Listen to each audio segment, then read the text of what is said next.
Pengajian Kitab.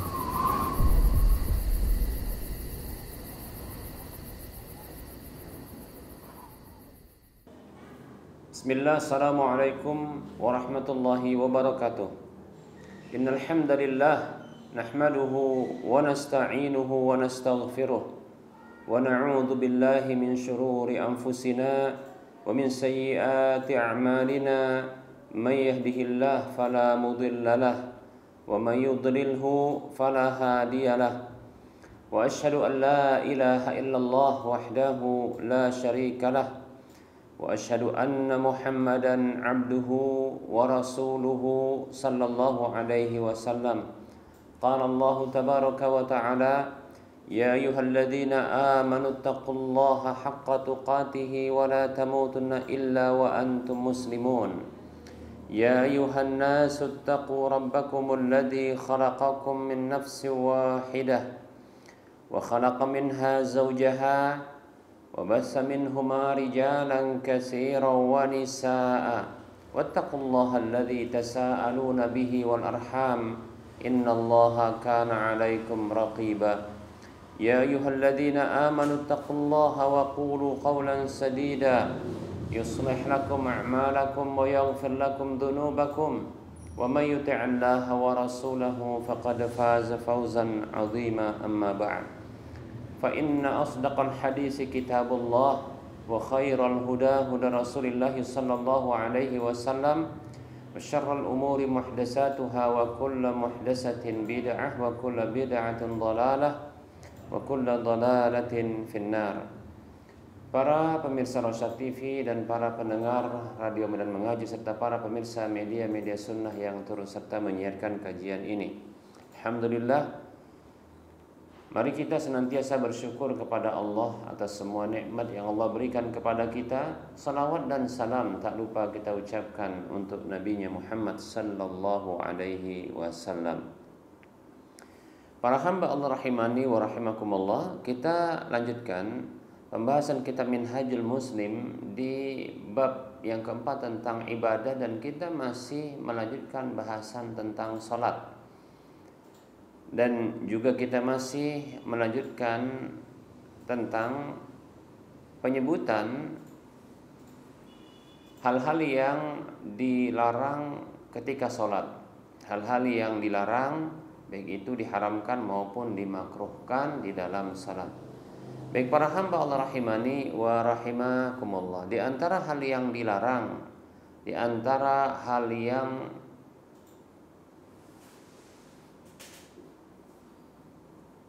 dilarang oleh Nabi Shallallahu Alaihi Wasallam ketika sholat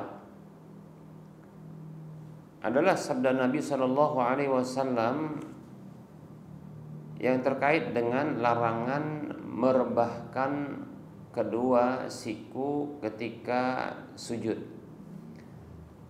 Rasulullah Shallallahu Alaihi Wasallam beliau bersabda, i'tadilu fis sujudi wala yabsut ahadukum dhira'aihi imbisata al-kalbi. Rasulullah sallallahu alaihi wasallam bersabda yang artinya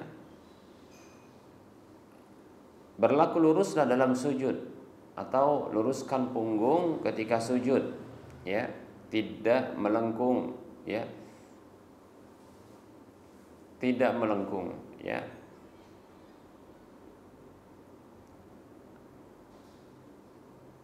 Luruskanlah punggung kalian dalam sujud, dan janganlah salah seorang di antara kalian merebahkan zira'nya, yaitu sikunya,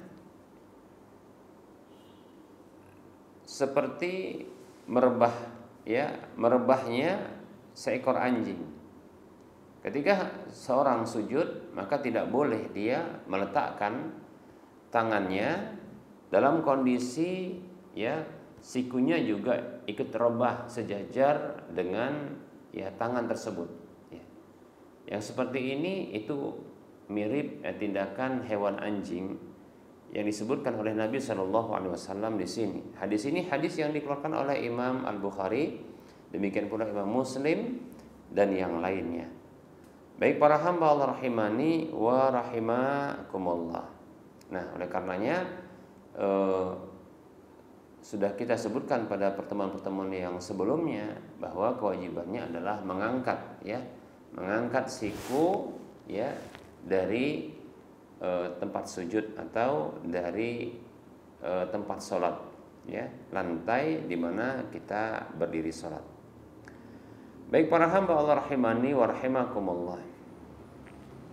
Berikutnya para hamba Allah rahimani wa rahimakumullah, larangan berikutnya adalah menggulung pakaian ya. Menggulung pakaian seperti contohnya pakaian atas ya, yaitu dengan melipatnya seperti itu, atau pakaian bawah ya dengan melipatnya pula ke atas ya, menggulung. Nah, seperti itu. Baik para hamba Allah rahimani wa rahimakumullah.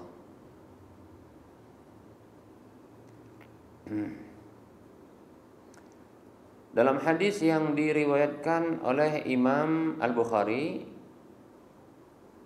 dalam kitab sahihnya dan Imam Muslim dalam kitab sahihnya, dan ini lafaz Imam Muslim dari sahabat Abdullah bin Abbas radhiyallahu anhuma, ia mengatakan, amara Nabi sallallahu alaihi wasallam an yasjuda ala sab'i a'dhumin. Dalam riwayat yang lain disebutkan ala sab'ati a'dhumin ya. Wa nuhiya an yakfuta atau an yukfata asy-sya'ru was-siyabu. Abdullah bin Abbas radhiyallahu anhu mengatakan ya, Nabi sallallahu alaihi wasallam diperintah, maksudnya diperintah oleh Allah Subhanahu wa taala agar beliau sujud di atas tulang. Ya, sujud di atas 7 tulang. Ya. 7 tulang.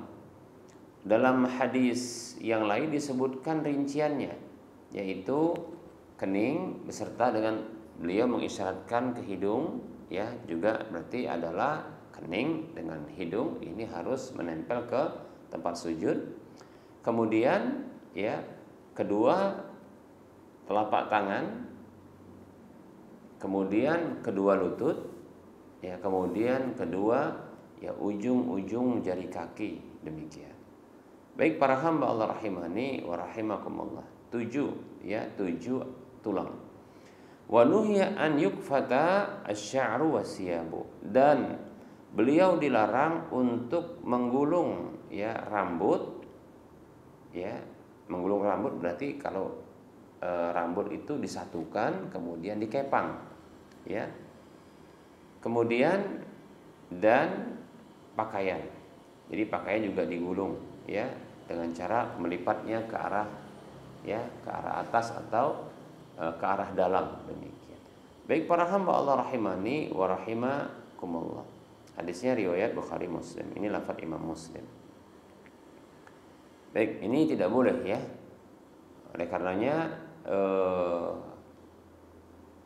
seorang mukmin, seorang muslim menghindarkan hal ini. Kita dapatkan sebagian kaum muslimin mereka jatuh kepada larangan ini ketika sholat. Mereka ya menggulung ya lengan baju mereka, kemudian ya menggulung celana mereka, demikian ya. Baik para hamba Allah rahimani wa rahimakumullah. Larangan berikutnya adalah ya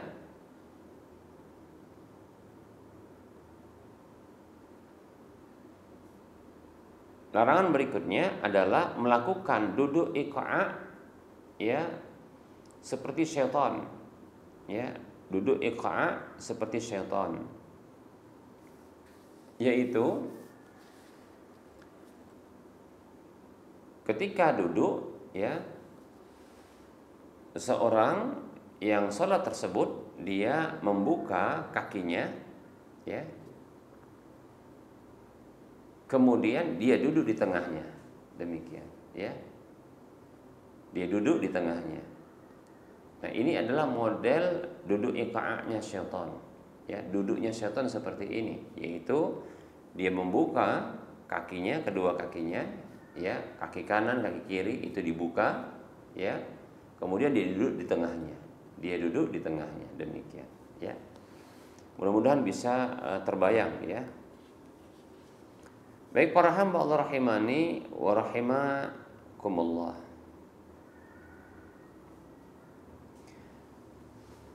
Berdasarkan hadis dari Ibunda Aisyah radhiyallahu anha, beliau mengatakan, wa kana yunha an uqabatis syaitan, ya. Hadis ini hadis yang diriwayatkan oleh Imam Ahmad.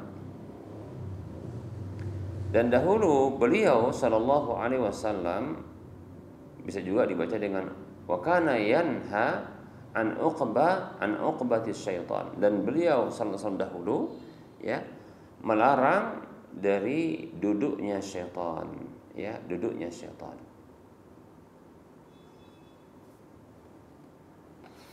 Dalam hadis yang lain, hadis yang dikeluarkan oleh tadi itu hadis yang dikeluarkan oleh Imam Muslim, ya. Kita ulangi, tadi hadisnya dikeluarkan oleh Imam Muslim, wa kana sallallahu alaihi wasallam yanha an uqbatis syaitan, dan dahulu beliau sallallahu alaihi wasallam melarang dari duduknya seperti syaitan, ya, uqbah syaitan. Hadis riwayat Muslim. Dalam riwayat Ahmad disebutkan dari Abu Hurairah radhiyallahu an, wa nahani, beliau mengatakan sallallahu alaihi wasallam, wa nahani an naqratin kana qaratid diq wa iqa'in ka iqa'i al-kalbi. Dan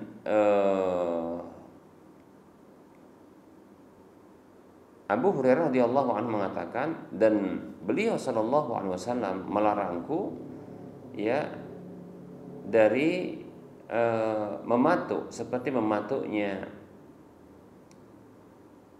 ayam, yaitu sholat seperti patuk ayam begitu, saking cepat-cepatnya, ya, tidak ada tumaninah. Dan melarangku dari duduk seperti duduknya anjing, demikian. Hadisnya riwayat Ahmad. Dalam hadis ini malah, ya, diserupakan duduk seperti itu, iqa' seperti itu adalah, ya, seperti duduknya anjing, demikian. Baik para hamba Allah rahimani wa rahimakumullah, ya. Yang jelas ini adalah dilarang, ya, dilarang duduk seperti ini. Kita ulangi, duduk yang dilarang adalah duduk dengan membuka kedua kaki, ya. Duduk dibuka kaki, lalu duduk di tengah, ya. Jadi seseorang mengarahkan kakinya, ya, itu ke arah belakang, ya. Kemudian dia duduk, ya, kemudian dibuka, kemudian duduk di tengah-tengah. Nah, seperti itu. Baik para hamba Allah rahimani wa rahimakumullah. Nah, ini adalah disebutkan dalam hadis riwayat Muslim, itu seperti duduknya syaitan. Dalam hadis riwayat Ahmad, yaitu diserupakan seperti duduknya hewan anjing, demikian. Baik para hamba Allah rahimani wa rahimakumullah. Larangan berikutnya para hamba Allah rahimani wa rahimakumullah, ya, meletakkan tangan pada bumi atau lantai ketika duduk di dalam sholat tanpa ada udzur, ya. Jadi ketika duduk, tangan malah diletakkan di lantai. Nah, seperti itu. Nah, ini dilarang berdasarkan hadis dari Abdullah bin Umar radhiyallahu anhuma yang mengatakan, naha an-nabiyyu sallallahu alaihi wasallam idza jalasa ar-rajulu fi sholati an ya'tamida ala yadihi al-yusra, ya.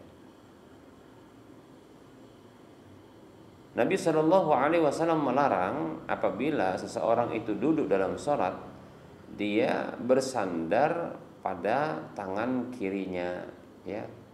Wa fi riwayatin, dalam riwayat yang lain, bahwasanya Abdullah bin Umar mengatakan, la tajlis hakadha, jangan duduk seperti ini, ya. Fa inna hakadha yajlisul ladzina yu'adzabuna, karena sesungguhnya duduk seperti itu, ya, adalah duduk orang yang diazab, demikian, ya. Baik para hamba Allah rahimani wa rahimakumullah. Hadis tadi hadis yang dikeluarkan oleh Imam Abu Daud, Imam Ahmad, dan Imam Al-Hakim serta Al-Baihaqi. Baik para hamba Allah rahimani wa rahimakumullah. Kemudian kita akan sebutkan larangan berikutnya, yaitu sujud di atas sesuatu yang lebih tinggi. Ya, seseorang yang sakit, ya, ketika tidak mampu dia sujud dengan sempurna, maka tidak perlu, ya, ada sesuatu benda yang ditinggikan, ya, agar dia bisa sujud di atasnya. Demikian, ya. Kalau mampu untuk sujud seperti biasa, ya, itu sujud di tempat sujud atau di lantai yang sejajar dengan bokongnya, ya, sejajar dengan tempat duduknya, maka silahkan dia melakukan sujud tersebut. Bahkan itu masih wajib bagi dirinya. Kalau tidak mampu, maka cukup bagi dia memberikan isyarat saja, ya, memberikan isyarat yang isyarat sujud itu lebih, ya, lebih merunduk ketimbang isyarat rukuknya, demikian, ya. Dan tidak perlu, ya, untuk meninggikan atau meletakkan sesuatu, ya, di depannya, ya, agar dia tinggi sehingga dia bisa sujud di atasnya. Tidak perlu yang seperti ini. Bahkan, ya, ini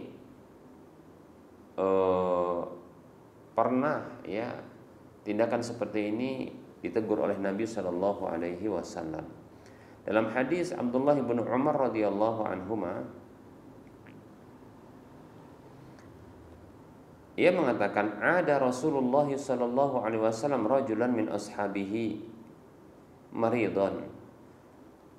Rasulullah sallallahu alaihi wasallam pernah menjenguk seorang laki-laki dari sahabat beliau, ya, radhiyallahu anhu, yang sedang sakit, dalam kondisi sakit.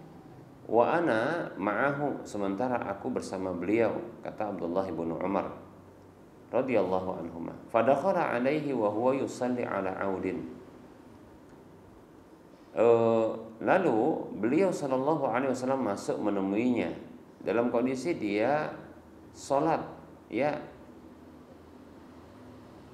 di atas aud, ya, itu semacam tongkat kita katakan.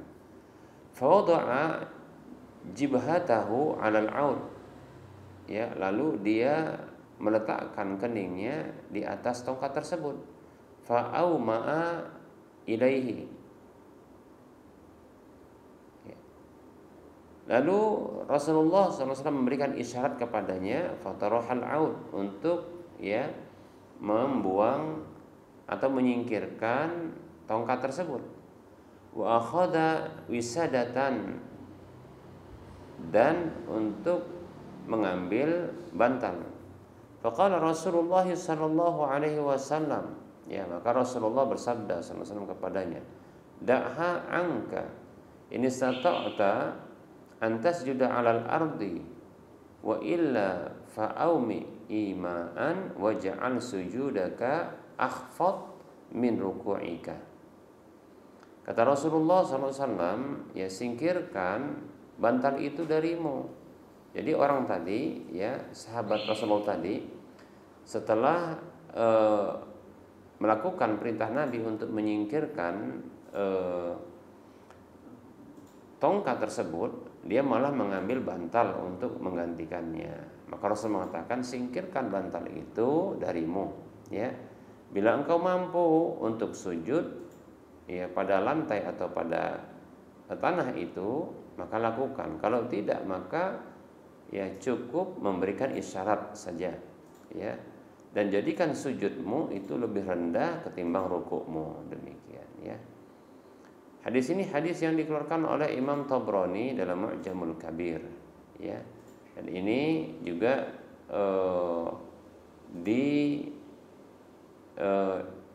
dan riwayat ini ada pendukung dari hadisnya Jabir yang ada pada riwayat Al-Bazzar. Demikian pula ada riwayat Baihaqi dan disahihkan oleh Syekh Al-Albani rahimahullahu taala. Baik, ya. Jadi ini dilarang, ya. Dilarang untuk memaksakan diri sujud pada sesuatu yang tinggi ketika sakit, demikian. Tidak perlu meletakkan sesuatu, ya, untuk bisa sujud di atas sesuatu tersebut, ya. Baik para hamba Allah rahimani wa rahimakumullah.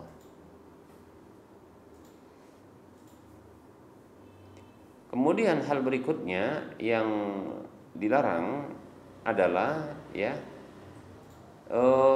mengusap pasir atau batu-batu kecil dari tempat sujud dan bermain-main dengannya dalam sholat atau memainkan sesuatu di dalam sholat. Maka ini ya karena tidak ada kebutuhan dan tidak ada keperluan, ya maka dilarang. Ya. Namun apabila dibutuhkan karena ternyata contoh ketika sujud batu-batu kecil atau kita katakan pasir yang ada di tempat sujud itu menyakiti kening kita ketika sujud, ya maka boleh melakukan itu ya sekali saja, demikian ya sekali saja seperti itu. Berdasarkan hadis Mu'aiqib radhiyallahu anhu anna Rasulullah sallallahu alaihi wasallam qala fir rajuli yusawi at-turaba haitsu yasjudu. Bahwasanya Rasulullah sallallahu alaihi wasallam pernah bersabda kepada seseorang yang meratakan tanah ya di depannya, yaitu pasir diletakkan oleh dia ya ketika dia sujud. Ya. Qala, beliau mengatakan sallallahu alaihi wasallam, in kunta fa'ilan fawahidatan, kalau kamu mau lakukan maka sekali saja, kata Rasulullah sallallahu alaihi wasallam. Hadisnya diriwayatkan oleh Imam Bukhari, Imam Muslim. Jadi cukup sekali. Ya, jangan berulang-ulang, jangan sering-sering, demikian ya. Dalam riwayat yang lain Rasulullah bersabda sallallahu alaihi wasallam, la tamsah wa anta tusalli wa in kunta la budda fa'ilan fawahidatan li taswiyatil hasa. Kata Rasulullah SAW, jangan kamu mengusap atau meratakannya dalam kondisi kamu salat. Kalau kamu tidak bisa tidak kecuali harus melakukannya, ya maka sekali saja untuk meratakan ya pasir tersebut atau batu tersebut, ya batu-batu kecil atau pasir, demikian, atau menyingkirkan. Hadis ini hadis yang dikeluarkan oleh Imam Abu Daud, demikian. Ya.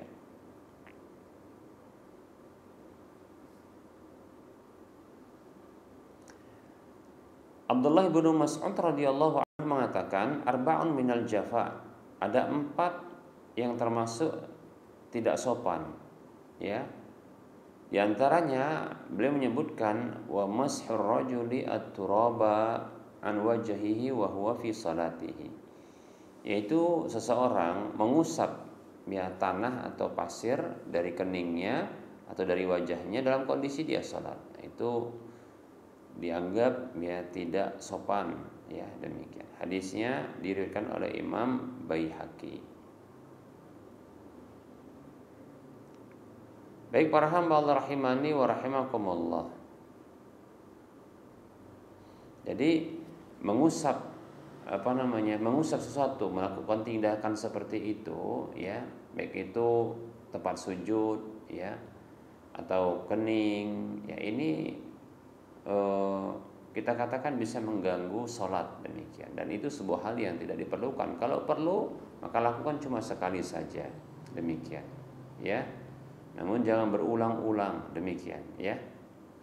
Baik para hamba Allah rahimani wa rahimakumullah. Bahkan Rasulullah SAW itu pernah sholat dalam kondisi masih ada bekas tanah ya di wajah beliau. Dalam hadis yang diriwayatkan oleh Imam Al-Bukhari, Imam Muslim dari sahabat Abu Sa'id radhiyallahu anhu yang mengatakan, ra'aitu Rasulullah sallallahu alaihi wasallam yasjudu fil ma'i wat tini hatta ra'aitu asaruttini fi jibhatihi. Kata Abu Sa'id radhiyallahu anhu, aku melihat Rasulullah SAW sujud pada air dan tanah karena becek hujan ya, baru hujan. Sampai aku melihat ya ada bekas tanah di wajah beliau atau di kening beliau. Masya Allah ya, demikian ya. Jadi tidak perlu sesungguhnya untuk disingkirkan, kecuali kalau seandainya betul-betul memang mengganggu pandangan ya, demikian, atau mengganggu sujud ketika memang ternyata itu menyakitkan ya.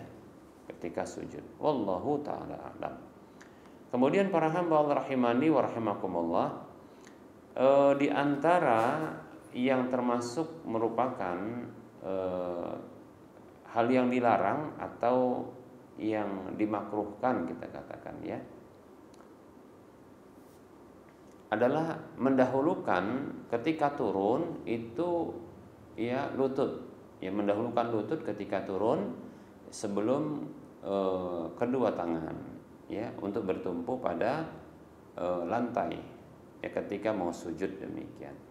Baik, ini para hamba Allah rahimani wa rahimakumullah. Memang dalam masalah ini ada perbedaan pendapat ya. Dalam masalah ini ada perbedaan pendapat. Namun ya bagi yang mensahihkan hadis ini atau bagi yang condong kepada pendapat ya sebagian ulama di antaranya Syekh Al-Albani rahimahullah taala, maka ya sebaiknya dia menghindarkan hal ini, yaitu mendahulukan ya lutut sebelum kedua tangan ketika turun. Berdasarkan hadis dari Abu Hurairah radhiyallahu anhu, ia mengatakan, qala Rasulullah sallallahu alaihi wasallam, Rasulullah sallallahu alaihi wasallam bersabda, "Idza sajada ahadukum fala yabruk kama yabrukul ba'iru wal yada' yadayhi qabla rukbatayhi." Ya. Apabila salah seorang di antara kalian sujud, maka janganlah dia menderum, yaitu turun sebagaimana menderum atau turunnya unta. Dan hendaklah dia meletakkan kedua tangan sebelum ya kedua lututnya, demikian ya. Baik para hamba Allah rahimani wa rahimakumullah. Hadisnya hasan ya. Baik para hamba Allah rahimani wa rahimakumullah. Berikutnya hal yang dilarang ketika sholat ya, berikutnya adalah memberikan isyarat dengan kedua tangan sekaligus ke kanan dan ke kiri. Maksud sekaligus itu ya nanti contohnya ketika mau salam ya, ketika salam itu seperti ini, assalamualaikum warahmatullahi, assalamualaikum warahmatullahi. Nah, tindakan ya memberikan isyarat dengan tangan ini ya ke kanan dan ke kiri. Nah, ini termasuk yang dilarang ya. Bahkan Rasulullah SAW pernah menegur hal ini ya. Berdasarkan hadis dari Jabir bin Samurah radhiyallahu anhu, ia mengatakan, "Kunna idza shallaina ma'a Rasulillah sallallahu alaihi wasallam, qulna assalamu alaikum warahmatullah, assalamu alaikum warahmatullah." Dahulu kami apabila kami salat bersama Rasulullah sallallahu alaihi wasallam, kami itu membaca assalamualaikum warahmatullah, assalamualaikum warahmatullah. Ini dalil bahwasanya ketika salam bacaan salam itu assalamualaikum warahmatullah, assalamualaikum warahmatullah ya. Wa asyara biyadihi ila al-janibaini. Lalu ada salah seorang di antara para sahabat itu yang memberikan isyarat dengan tangannya ke arah kanan dan ke arah kiri ya. Faqala Rasulullah sallallahu alaihi wasallam, maka Rasulullah sallallahu alaihi wasallam bersabda, "Alamatu tu'mi'una bi aidikum ka'adnabi khayli syams. Innama yakfi ahadukum an yada'a yadahu ala fakhdhihi summa yusallim ala akhihi man ala yaminihi wa shimalihi." Hadis ini hadis yang dikeluarkan oleh Imam Muslim, An-Nasai dan Abu Daud.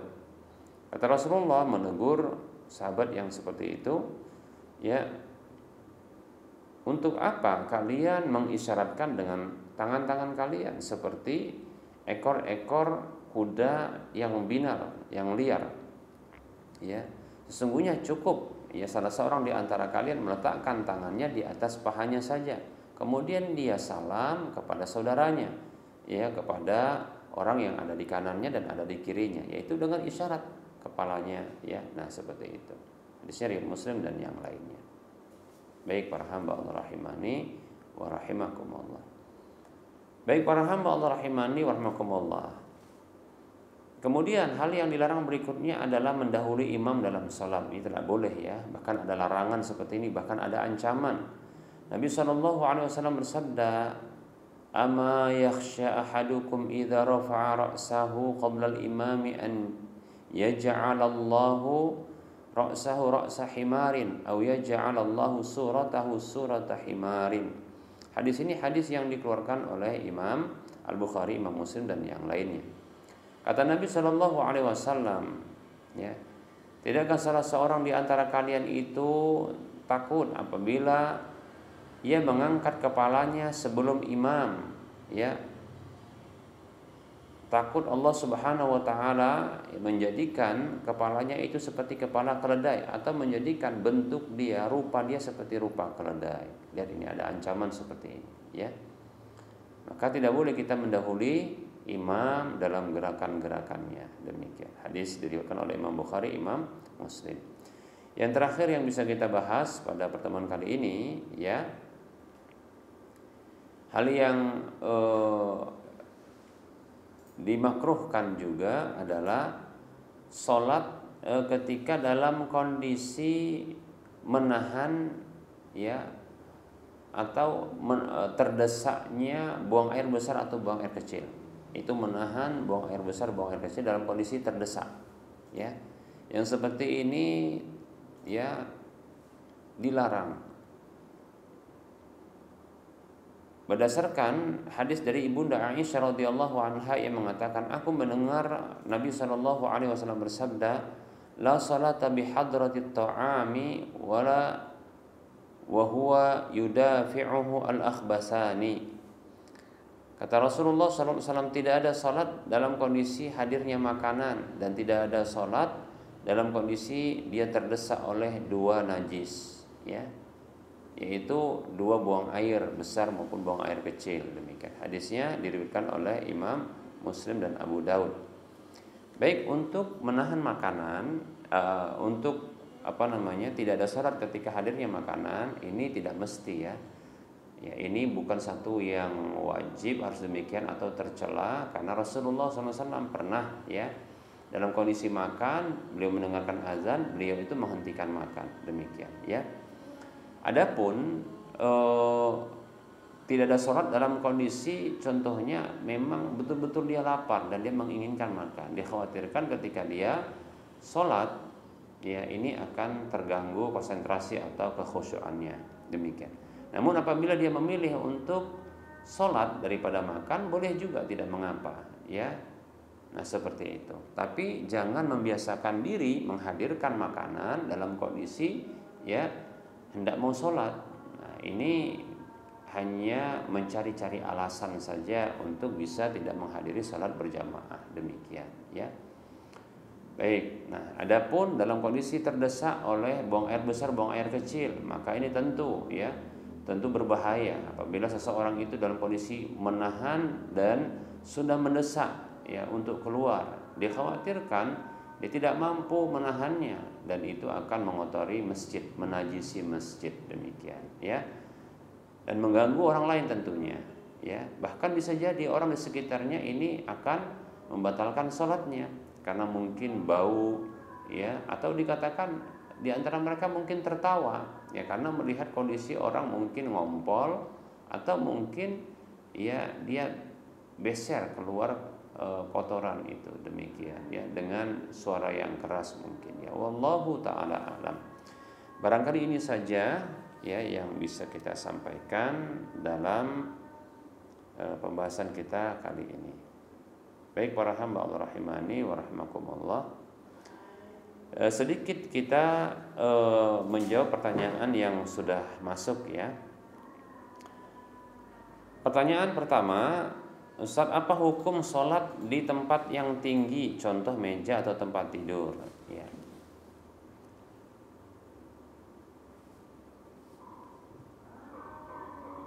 Bismillah, ya. Tentunya kalau tidak dibutuhkan sholat di tempat yang tinggi, ya, ini tidak diperlukan, maka jangan dilakukan, ya. Karena ada larangan dari Nabi Shallallahu Alaihi Wasallam itu sholat di tempat yang tinggi, ya, di tempat yang tinggi. Kecuali kalau memang ada kebutuhan, contohnya adalah di atas meja lagi banjir, ya, tentunya sholat di atas meja, kan begitu, ya, ya. Atau contohnya di sekitar tempat itu kotor, demikian, ya, maka tidak mengapa, ya. Kemudian yang berikutnya, sholat di tempat tidur. Ya kalau memang tidak bisa bergerak maka tidak mengapa untuk sholat di tempat tidur. Ya, sholat di tempat tidur maka tidak mengapa. Ini contohnya bagi orang yang sakit, ya, sehingga tidak bisa dia bergerak, maka tidak mengapa, ya, dia sholat di tempat tidur asalkan tempat tidurnya adalah suci. Wallahu ta'ala a'lam. Baik para hamba Allah rahimani wa rahimakumullah, sudah masuk waktu sholat zuhur untuk wilayah Medan dan sekitarnya, bahkan sudah terdengar azan, ya. Kita cukupkan ya kajian kita pada pertemuan kali ini. Tentunya dalam penyampaian ini banyak kekurangan dan kesalahan, ya. Kepada Allah saya mohon ampun, dan kepada para pemirsa dan para pendengar sekalian saya mohon maaf. Baik para hamba Allah rahimani wa rahimakumullah, sebelum kita mengakhiri perjumpaan, kita memberikan motivasi untuk berdonasi membangun Masjid Al-Muwahhidin. Siapapun di antara kita yang menginginkan untuk mendapatkan ya satu rumah di surga, Allah membuatkan sebuah rumah di surga. Siapapun di antara kita yang menginginkan mendapatkan pahala minimalnya 700 kali lipatnya dari setiap infak yang kita keluarkan di jalan Allah. Siapapun di antara kita yang menginginkan mendapatkan pahala yang terus mengalir tatkala infak kita dimanfaatkan, ya, walaupun kita telah tiada, maka silakan mari kita berdonasi, berinfak di jalan Allah, membangun Masjid Al-Muwahhidin, ya, yang akan dijadikan sebagai Islamic Center di wilayah Medan dan sekitarnya, insyaallah taala. Baik, silakan transfer ke nomor rekening Bank Syariah Indonesia di nomor 712748555555 atas nama Yayasan Lajnah Dakwah Medan, kode bank 451. Anda bisa melihat informasi lanjutan di layar kaca Anda ini. Semoga Anda termotivasi dan semoga bermanfaat. Mohon maaf atas segala kekurangan. Kita ketemu lagi di lain kesempatan. Wassallallahu ala Muhammad wa ala alihi wa washabihi ajma'in. Subhanakallahumma wa bihamdika asyhadu an la ilaha illa anta astaghfiruka wa atubu ilaika walhamdulillahi rabbil alamin. Wassalamualaikum warahmatullahi wabarakatuh.